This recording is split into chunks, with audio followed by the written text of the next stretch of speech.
Olá, boa noite e a paz a todos, chegando para mais uma meditação na Palavra de Deus, e nesta oportunidade na Epístola de Paulo aos Romanos, no capítulo de número 10 e o versículo de número 8, 9 e 10. Assim está escrito: Mas que diz? A palavra está junto de ti, na tua boca e no teu coração. Esta é a palavra da fé que pregamos. A saber, se com a tua boca confessares ao Senhor Jesus e em teu coração creres que Deus o ressuscitou dos mortos, serás salvo. Visto que com o coração se crê para a justiça e com a boca se faz confissão para a salvação. E o versículo 11 sintetiza: porque a Escritura diz: todo aquele que nele crer não será confundido. Estas foram palavras de Paulo direcionadas à igreja que estava em Roma. E também são palavras direcionadas aos nossos dias em que estamos vivendo.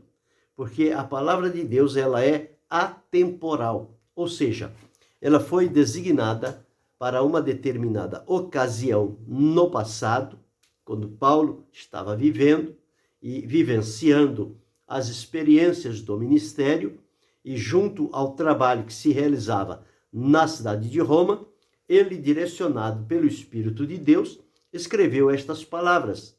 Porém, elas foram úteis para eles naquela época, e o sentido delas, o ensinamento, é de abrangência geral e não ficou limitado somente àquele tempo, aquele espaço de tempo que já passou e àquelas pessoas que já partiram.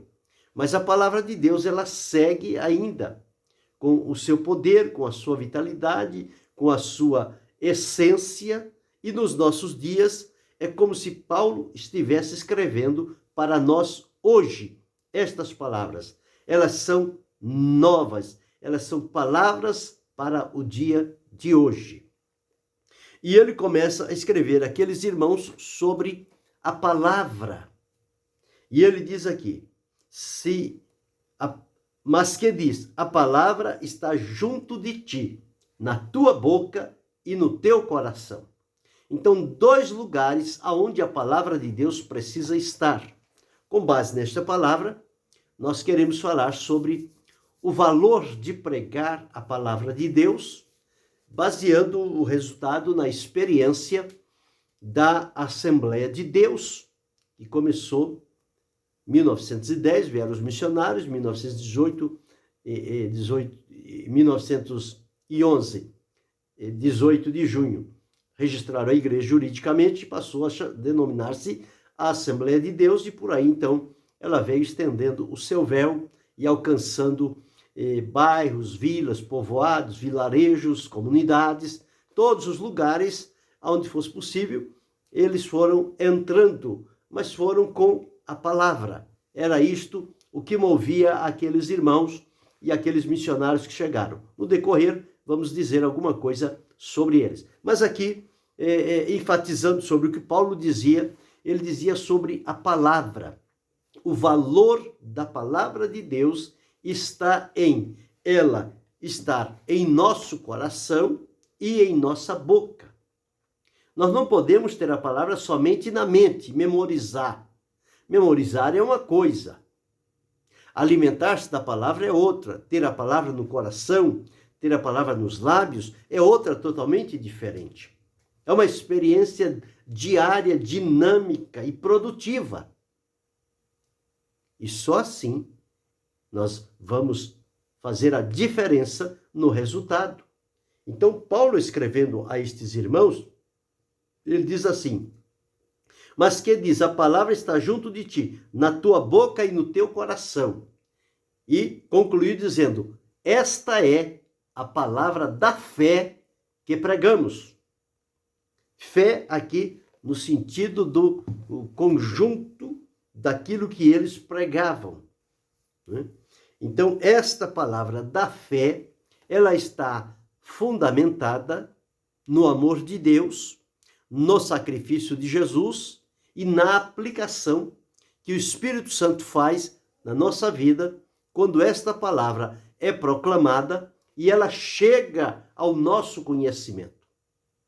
Então, é uma palavra de Deus, é uma palavra para hoje, é uma palavra atual, uma palavra necessária para os nossos dias. E esta palavra, ela deve encontrar esses dois lugares na nossa vida, mente e coração. Para que isto aconteça, que caminho a palavra precisa prosseguir? Ela precisa partir de alguém que já tem experiência com Cristo, porque ouviu a palavra, entendeu, compreendeu, aceitou e a trouxe para o coração, e do coração ela flui para os lábios. E dos lábios ela vai a outros ouvidos, que também descem ao coração, e do coração ela flui pelos lábios. Então, cada um que é alcançado pelo poder da palavra de Deus, torna-se também um transmissor da palavra de Deus. É alguém aonde a palavra de Deus entra, faz a sua habitação, a sua morada, e ali dentro é uma palavra geradora de vida, de esperança, de contentamento, de gratidão diante de Deus, mas também o Espírito Santo usa a palavra da experiência pessoal de libertação, de transformação, de perdão de pecados que o Senhor Deus ofereceu a cada um de nós, para que outros vejam também e ouçam esta palavra dos nossos lábios e vejam na nossa vida a transformação que só foi possível por termos a palavra de Deus. Então é assim que o caminho vai se seguindo, e um após o outro vão ouvindo, vão crendo, vão recebendo, vão habilitando-se na obra de Deus, e o Senhor Deus vai comissionando cada um nas suas determinadas funções, e eles vão então propagando este evangelho. E diz aqui, qual é a palavra da fé? A saber, se com a tua boca confessares ao Senhor Jesus e em teu coração creres, porque não crê com a mente, crê com o coração. Em teu coração creres que Deus o ressuscitou dos mortos, serás salvo. Então, confessar com os lábios e crer com o coração. Essas duas ações necessárias para a nossa vida. Confessar com os lábios e crer com o coração. À medida em que você está propagando, você também está crendo. À medida que você está crendo, você está tendo a direção de propagar. E é assim que as coisas vão sendo feitas e vidas vão sendo alcançadas para o reino de Deus. Visto que com o coração se crê para a justiça. Com o coração se crê que Jesus ressuscitou, Deus ressuscitou dos mortos, faz crer para a justiça, e aqui está dito, visto que com o coração se crê para a justiça, e com a boca se faz confissão para a salvação. Então, a confissão é preciso ser feita. A confissão no sentido aqui positivo. Porque a confissão no sentido negativo é aquela quando nós falhamos, nós pecamos, nós transgredimos e vamos a Deus fazer a nossa confissão de desobediência, de erro, de pecado, seja lá do que for, e que estamos arrependidos e pedimos perdão a Deus. Esta é a confissão no sentido negativo. A confissão no sentido positivo é declarar, é proclamar o que há de Deus na nossa vida e na sua palavra. Então esta é a confissão. Então está escrito, e com a boca se faz confissão para a salvação. Então é preciso confessar a Jesus todos os dias. Confessar a Jesus como Senhor, confessar a Jesus como Salvador, confessar a Jesus como Libertador, confessar a Jesus como médico por excelência, confessar a Jesus como Redentor, confessar a Jesus como o Salvador eterno e poderoso, confessar a Jesus como aquele que está sempre presente conosco nos nossos dias. Então, Paulo escrevendo isto, aquela igreja na cidade de Roma, ele estava trazendo estas realidades para aqueles irmãos que estavam vivendo e que eles precisavam entender como era feito esse trabalho importante de ouvir, entender, compreender, receber e tê-la no coração, e do coração ela fluir para os lábios, se tornar uma testemunha viva do Senhor Jesus. E no versículo 11 diz, porque a Escritura diz, todo aquele que nele crê não será confundido. Então esta palavra veio lá desde os primórdios. E esta aqui, lá, antes de findar-se o primeiro século, Deus havia revelado já a Paulo e ele deixou escrito. E graças a Deus, porque deixou a palavra de Deus escrita, porque se não fosse assim, nós teríamos perdido muito da palavra de Deus, mas por ela estar escrita e preservada pelo próprio Deus, porque os inimigos que se levantam contra a palavra de Deus são inimigos ferozes, terríveis, mas todos eles não têm vitória diante de Deus. Deus cuida e preserva da sua palavra. Portanto, nós ainda temos e teremos em nossos dias para nela meditarmos e observarmos o trabalhar de Deus, a ação de Deus através da sua palavra e sermos também testemunhas do Senhor Jesus, proclamando os seus feitos àqueles que ainda não conhecem. Precisam conhecê-lo, mas só haverão de conhecê-lo se houver quem fale, quem experimentou, quem testemunhe, quem proclame em alto e bom som sobre os feitos poderosos de Deus na pessoa de Jesus Cristo, nosso Salvador. Então, confessar com a boca e crer com o coração. E quando chegou o determinado tempo, conforme eu disse a princípio, hoje é um dia memorável para as Assembleias de Deus. Por um lado, é um dia memorável, é um dia marcado na história. E por outro lado, é preciso fazer uma avaliação dos princípios que foram estabelecidos para o desenvolvimento da obra de Deus e como eles estão hoje. E aonde é que está havendo a diferenciação para que os resultados não sejam os mesmos de então. E vez por outra, nós sempre encontramos alguém, nós encontramos que quando aqueles missionários chegaram em nossa terra, o Brasil, eles vieram enviados por Deus. Eles não vieram fazer turismo, eles não vieram porque quiseram, eles vieram porque Deus os chamou e os comissionou e disse a eles que viesse ao Brasil. E mais especificamente, a cidade de Belém, do Pará. Foi lá que os missionários pentecostais chegaram pela primeira vez. Eles eram suecos, haviam ido para os Estados Unidos, lá houve um mover de Deus, eles foram batizados com o Espírito Santo e através de um servo de Deus, Deus falou com eles uma mensagem profética, direcionando-os para onde eles deveriam ir. Inclusive, um deles desejava ir para a Índia, ser missionário na Índia. No entanto, o propósito de Deus foi de trazê-lo para o Brasil.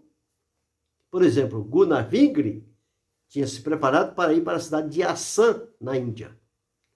Mas quando Deus o chama e une aqueles dois jovens num propósito e diz a eles que o lugar deles é Brasil, ele esqueceu Assam.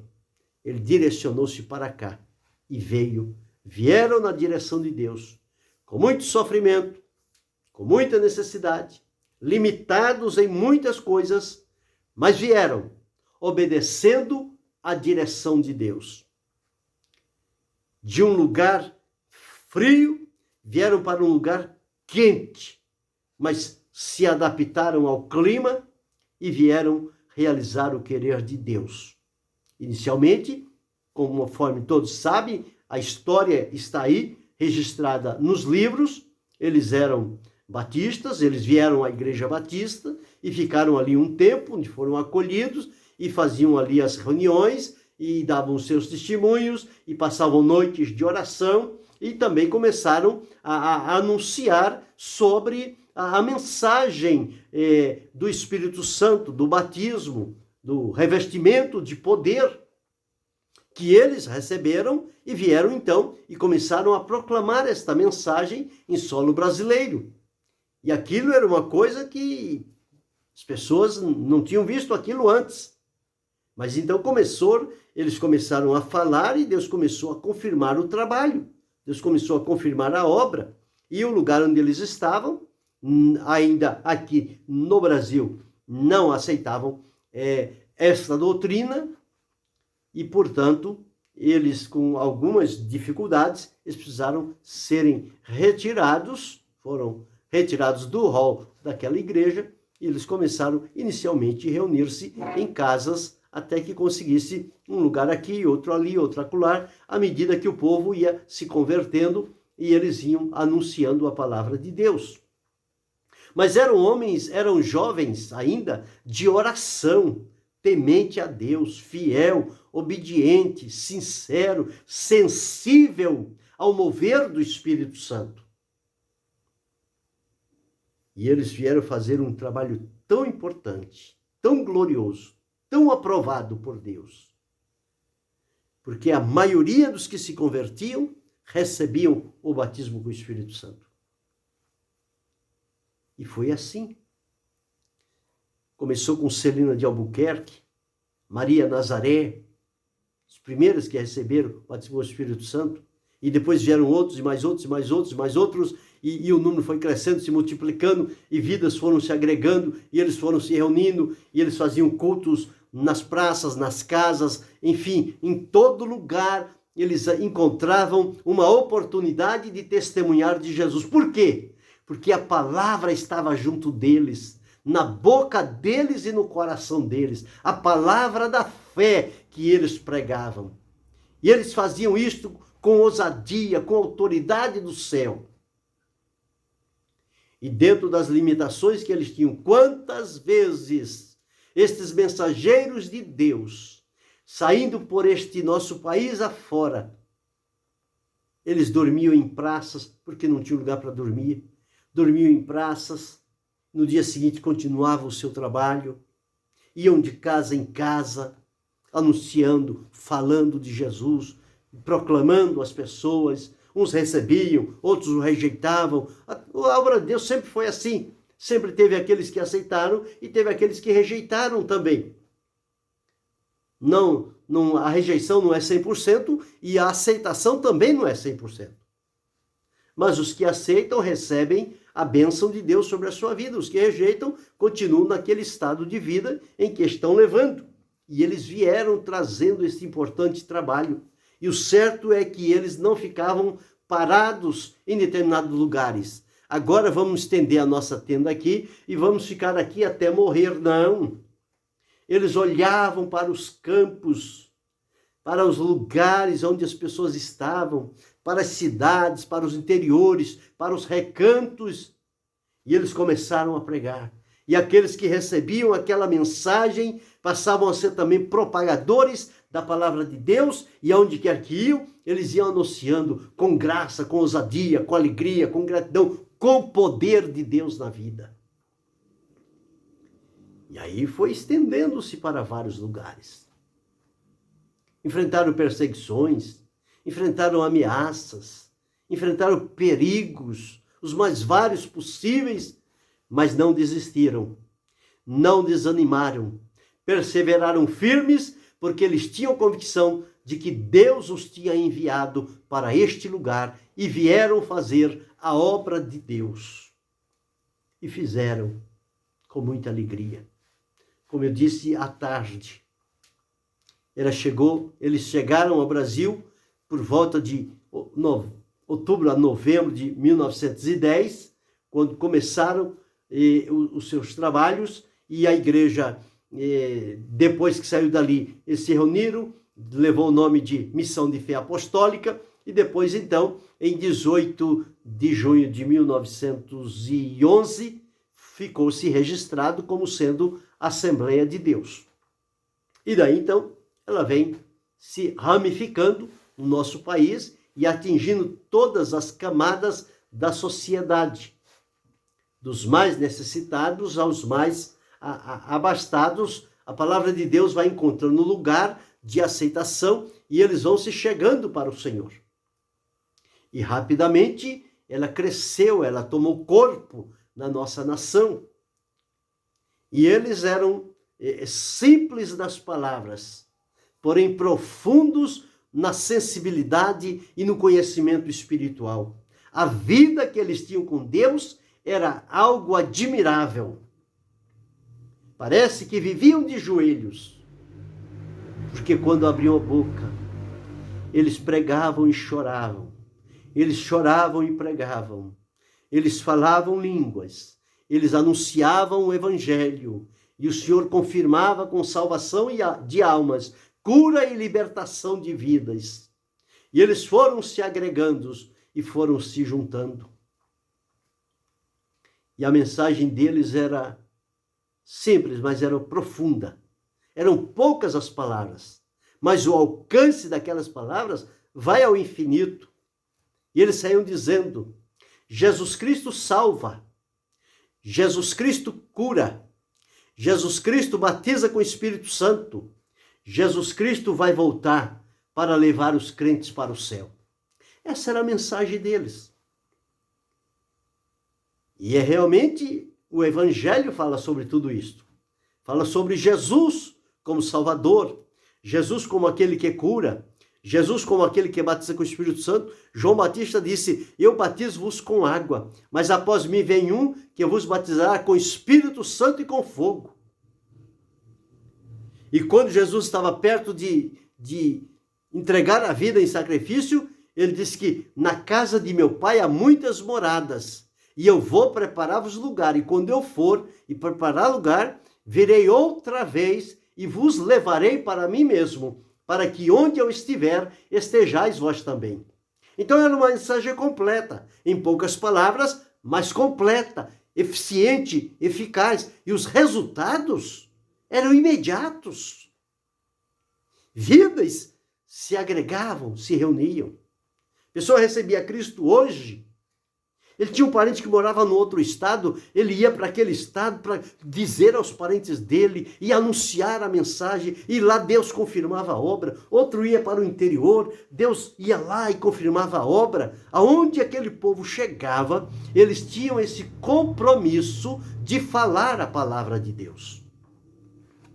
Então ela foi ganhando terreno deste jeito. A obra de Deus foi se solidificando, foi crescendo, foi aumentando, foi chegando estado após estado, estado após estado. Tanto é que chegou em Belém do Pará em 1910, começando juridicamente em 1911, e aqui em São Paulo começou praticamente em 15 de novembro de 1927. E outros lugares mais. São Rio, Minas, Brasília, Recife, Bahia. Todos esses estados receberam a visita dos missionários que vieram. E eles começaram com os nativos que iam crendo em Cristo, iam se juntando a eles, iam recebendo o conhecimento, a estrutura da palavra de Deus, iam sendo comissionados por eles na direção de Deus, e começaram então a propagar o evangelho e ser responsáveis pelos trabalhos. Eu disse aqui numa das ministrações que o trabalho começava às vezes numa casa. com 2 pessoas, 3, 4 pessoas, a família da casa, mais 2, 3 de fora, e depois vinha mais um vizinho, depois vinha mais um conhecido, e depois a casa enchia, e não havia mais lugar ali, e precisava ir para um salão, e de um salão ia para um outro, de um outro, mas com a visão, e comprava um terreno, e construía uma casa simples para abrigar o povo, e ali continuavam pregando a palavra, e logo aquilo tomava corpo, e já não cabia mais as pessoas e precisava arrumar já um lugar maior. Por isso que, a princípio, o estabelecimento da igreja sempre estava mudando de lugar. Por quê? Porque eles tinham um determinado lugar, quando menos esperava, já estava tomado de pessoas e precisavam procurar um outro lugar maior para dar uma comodidade aos irmãos e ensinar e orar nas vigílias, nos trabalhos, no ensino, em tudo que está aí. Eles colocaram os marcos da história da Assembleia de Deus e os limites onde ela deveria estender-se. E a palavra de Deus diz o seguinte: não remova os marcos antigos que colocaram os teus pais. Porque os marcos são referenciais de limites para não haver exagero e ocupar o lugar de outros, ou outros ocuparem o lugar que está estabelecido dentro daquele limite. Mas que cada um ficasse nos seus limites e que não houvesse mudança, mas que a igreja continuasse. Eles eram aversos à política, eles eram aversos a tantas coisas que este mundo oferece, mas eram leais e sinceros diante de Deus. Deus honrou a fé daqueles homens, daquelas mulheres, os seus filhos, que aqui nasceram, que enfrentaram aquela vida difícil, vendo seus pais no sofrimento, mas com obediência, cumprindo o ID de Jesus Cristo. Esta igreja tomou corpo. Em todo o território nacional ela está estabelecida. Porém, os limites foram removidos. Os princípios estabelecidos foram modificados. E hoje nós vemos uma sombra do que foi aquela igreja. Impetuosa, gloriosa, operante, dinâmica, avivada. Uma igreja evangelizadora. Não tinha tempo difícil para eles. Em todo o tempo eles estavam anunciando aqui, ali, acolá, orando, consagrando e falando a palavra de Deus. E com o passar do tempo, parece que já somos muitos, agora vamos parar um pouco. E usando a fama do passado, estabilizou-se, perdeu o dinamismo, perdeu a simplicidade. E hoje nós olhamos o começo e olhamos a atualidade e observamos em muitos lugares, com tristeza, que já não há mais aquela identificação da seriedade, do temor, da obediência, da fidelidade à palavra de Deus. Hoje, dentro das igrejas, já está a política, já está o mundanismo, a porta se abriu, os limites foram rompidos, já não há mais diferença entre quem serve a Deus e quem não serve. E nós observamos todas estas coisas. E o Espírito de Deus não está agindo como agia antigamente, porque não tem espaço, não tem lugar. Há lugar para tantas coisas, mas não há lugar para a palavra de Deus. Não há lugar para a ação do Espírito Santo. Não há lugar para dons espirituais. E nós observamos isto e estamos caminhando para o fim. E cada tempo que passa, numa rapidez muito grande, as coisas estão tomando conta. E aquela característica, aquela marca própria de igreja de Jesus, ela está ficando esquecida. Hoje existem igrejas dos homens, mas de Jesus está um tanto difícil de reconhecê-la. E às vezes eu fico a pensar, se hoje aparecesse entre nós Gunnar Wingre e Daniel Berg, e olhasse a estrutura dessas igrejas como elas estão, qual seria a reação deles? De alegria ou de tristeza? Com certeza seria de tristeza, porque o esforço, a dedicação, o sacrifício com a vida que fizeram, não foi para chegar a este ponto, mas era para levar as pessoas mais próximas de Deus, mais juntos a Ele, mais perto da vida de santidade, uma vida de temor, uma vida de obediência, uma vida de dedicação à obra de Deus. Inicialmente, um crente, segundo pesquisas, diz que um crente, ele ganhava durante o ano, provavelmente, cerca de 33 pessoas.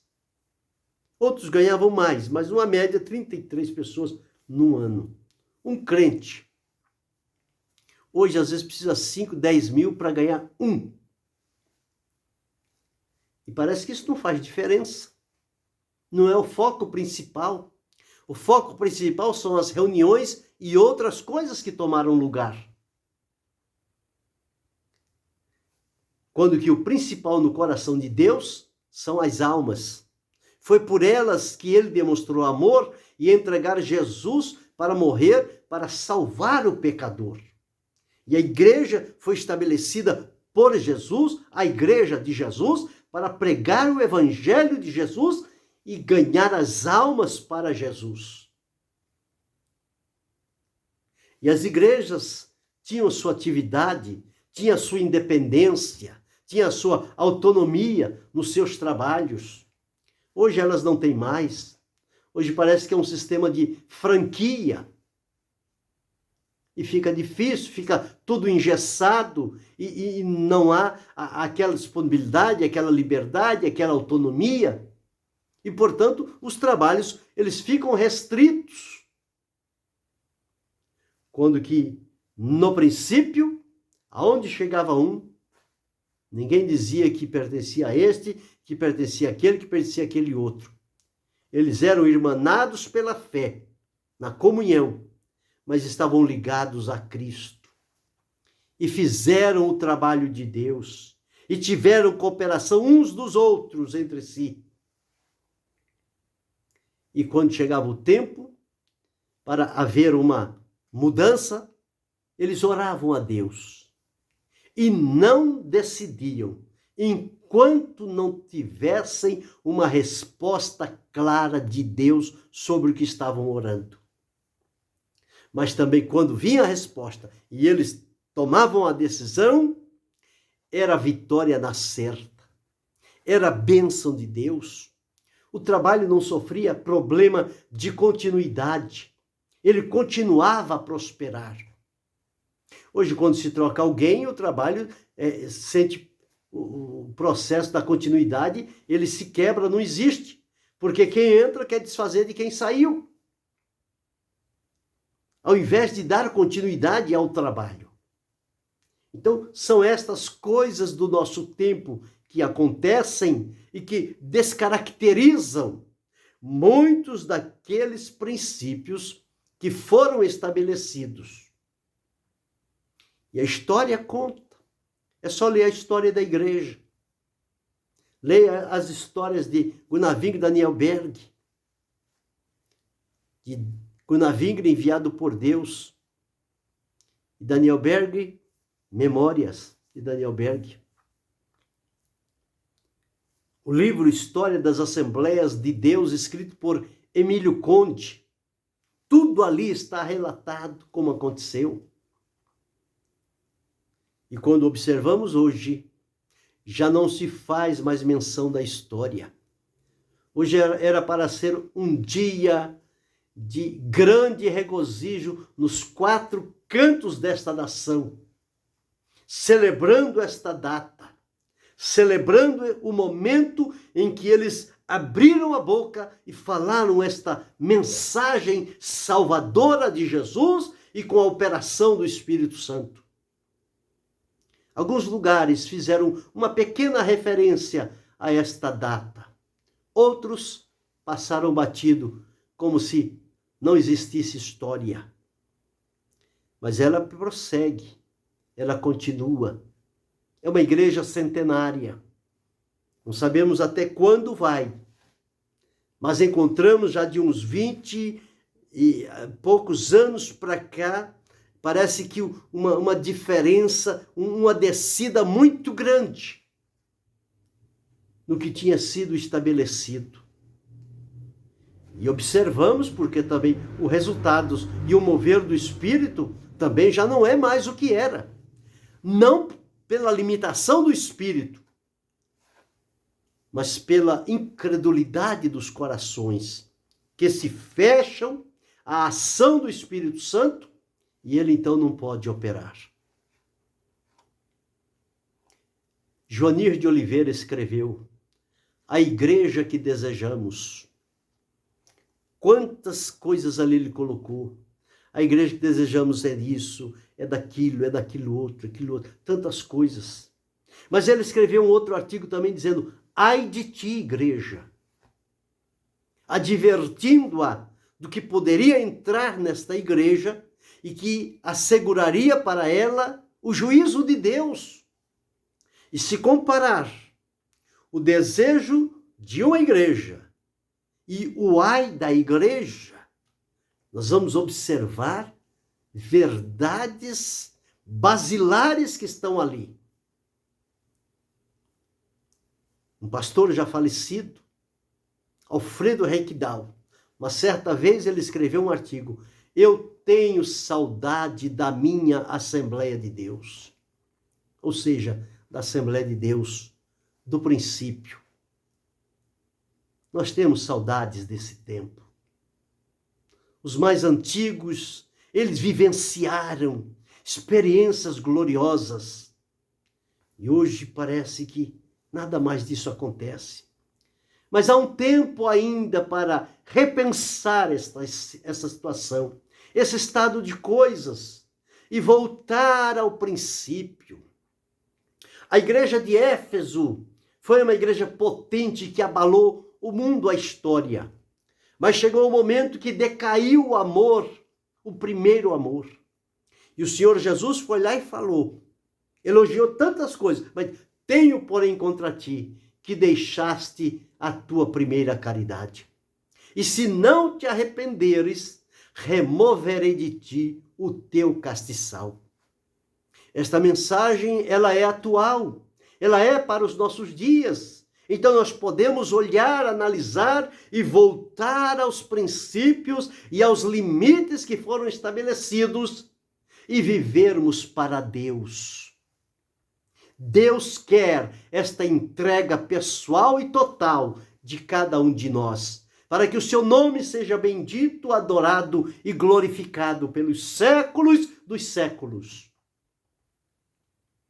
Mas é preciso voltar a isto. E a mensagem de Paulo aos irmãos da igreja de Roma faz sentido. A palavra está junto de ti. Ela precisa entrar no nosso coração. Ela precisa chegar aos nossos lábios. E nós precisamos confessá-lo com a boca e crer com o coração. Porque com o coração se crê para a justiça e com a boca se faz confissão para a salvação.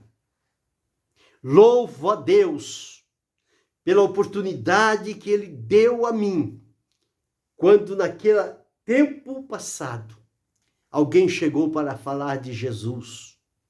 A palavra entrou no coração e aquilo fez tão bem para a minha vida.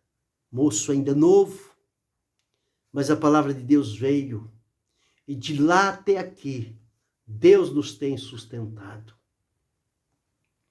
E olhamos e observamos, existem muitas coisas que não despertam alegria no nosso coração. Mas existem ainda algumas poucas coisas que podem trazer regozijos ao nosso coração. Quando observamos tantas coisas que estão entrando, tanto mundanismo, tantas coisas ocultas que entram no meio dos que servem a Deus. E quem serve a Deus precisa ter discernimento, precisa ter graça de Deus, precisa ter visão dos altos céus e atentar para os dias que estamos vivendo, porque Deus vai pedir conta de cada um de nós. Nós precisamos entrar pelo caminho.